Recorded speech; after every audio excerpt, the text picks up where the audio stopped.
What's up, you guys? Marty Schwartz here with Marty Music. We're going to break down some more guitar embellishing concepts. I kind of like to think of it as like Hendrix, but then you have all the players that he inspired afterwards, and you get all the way up, to 2020, and you've got guys like John Mayer and Marcus King who are still doing this. So I think it's going to help, and I'm excited to show it to you. Anyway, thanks for supporting what I do here, Marty Music.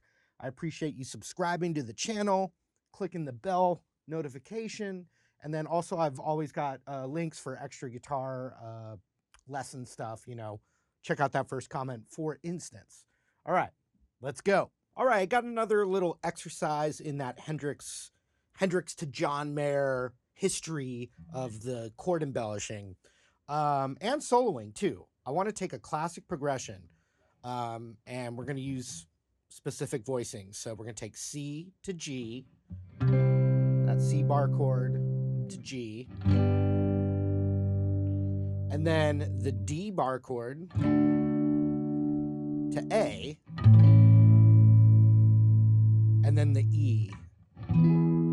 So far I've only used two voicings. I've used what you would call the A shape and the E shaped.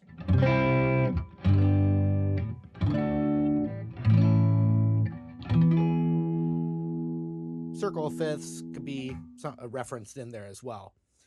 So there's another video. Anytime you see like Hendrix embellishing, Hendrix chords, John Mayer chordish, obviously it's hot keywords and everything, but really it gets into this.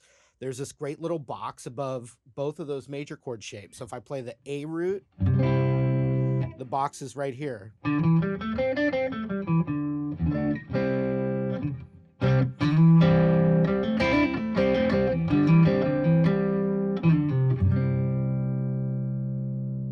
So the root's there, that piece of the chord's right there, and then you always have a box of 3 strings across. And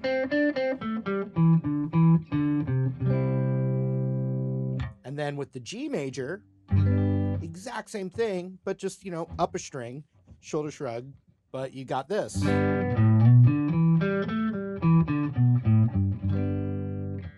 Same box, a whole step up, starting on that string of the root. So and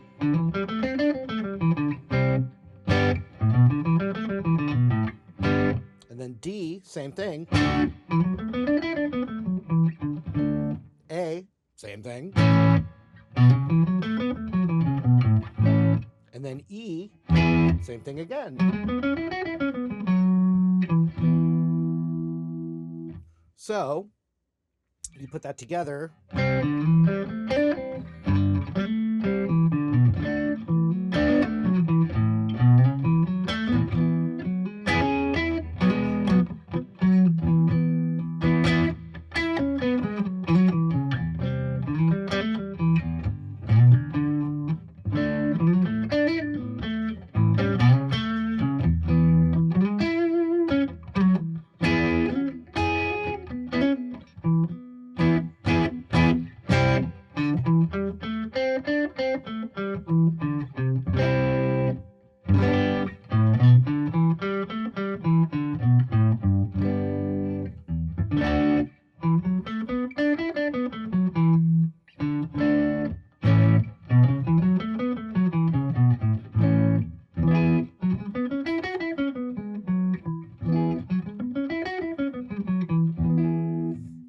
So that could also be looked at as the major pentatonic.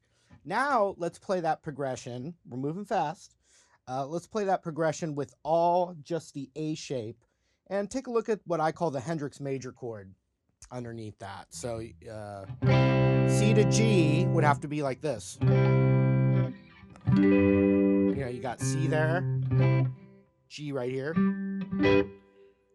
D here, A all the way up to 12, or the open.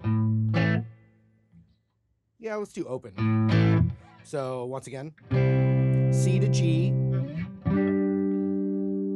D to A,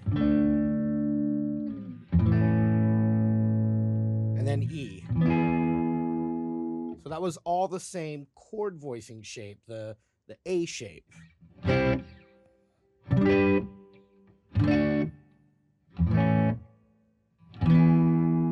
the reason I'm pointing that out is the inversion, or the Hendrix major chord, I call it all the time. Let's start with the C. That note right here is an E note. It's part of a C major chord. It's called the major third of the chord. It kind of defines what's called the tonality, if it's a major or minor. It's an important note of a chord. You can play that as the bass note of the chord. That would be inverting the chord, or calling it inversion. So you can keep this piece of it. You can even visualize the root on how to like see it and plug it in like that, right? So you just take that piece and you cover it with this finger instead. And you also cover the A string, and that E note, that major third, is also right here on the 7th fret of the A string. So if I bar that across and then hammer on that E note, so a whole step up from that bar, and so I'm strumming, those 3 notes make it a C major chord. I can even grab that C root there if I wanted. It's not a comfortable shape, but you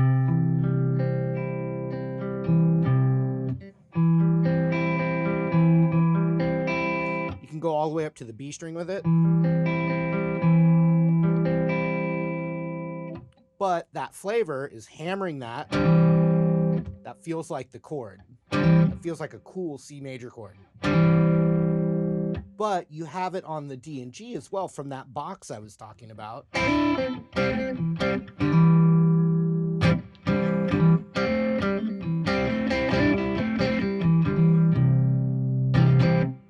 So let's take a look at that exercise again with those chords. C major, G major. So I just did the same thing. I look at that G major chord, and I'm just doing the inversion. Then the D major inversion. Then the A major inversion you can do as well. So isn't that cool? Different kind of A major chord right there.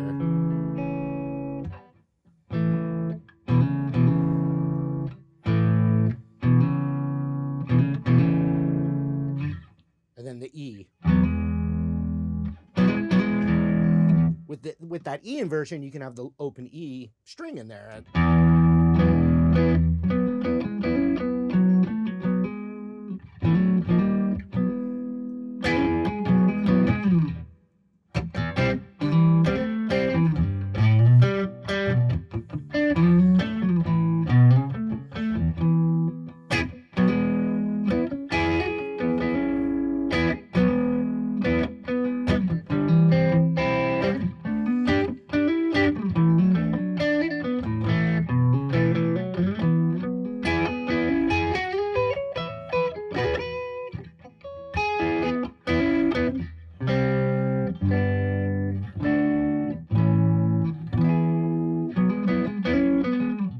So the other thing is, if you have, like, let's say a C major chord, when you are playing or thinking C major chord, it doesn't mean just.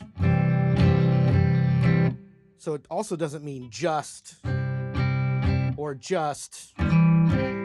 They all have their own sounds and characteristics, even though they're the same chord. So you think of the world of them, the world of C major.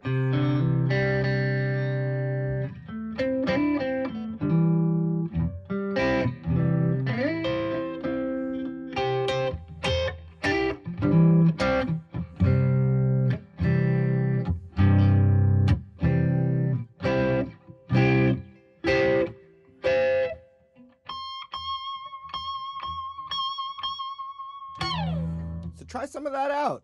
You know, if you are working on it and you got a little vibe going, you could film yourself and tag me on Instagram, and I share lots of clips of people playing. So you can tag me in your story and I will check it out.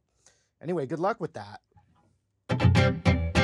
All right, hope you guys enjoyed the lesson. Thanks again for the hang. I appreciate it.